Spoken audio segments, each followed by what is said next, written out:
Sakto nga pag-apply sa almagre diara. Sa pag-apply og almagre kinahanglan magbuhos ka. Kung maghalo na ka, ayaw i-apil ang almagre og halo sa imong masa. Ilabi na kung nag-flooring pa ka.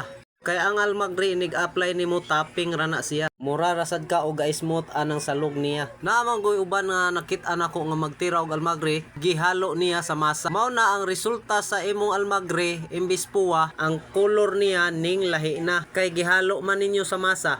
Ang sakto gyud nga pag-apply sa almagre og pag-mix sa almagre di ara. Mag-mix kag almagre, mix si sad og simento nga pula. Ayaw lang na sa guli og masunre nga simento. Kaya ang imong almagre mahimong flat ang resulta. Kung ang imong i-mix sa almagre is kadtong pula pang buhos nga sinawon, kana jud mo sakto. Kaya ang imong almagre nga gi-apply magsinaw jud na siya. Sa pag-almagre, itapping ra gyud na siya. Mura rasad ka og skim coat ana niya. Tapping ra na siya kay para perting pulaha og pangbuhos ang simento sad nga imong gimix ana o perti pud ng sinawa. Ingana ra kasayon kung mag-apply ka og almagre sa inyong salog. Kay sa pag-apply ninyo og almagre sa inyong salog is makasave gyud mo. Kay barato ra man ang almagre. So ingana ra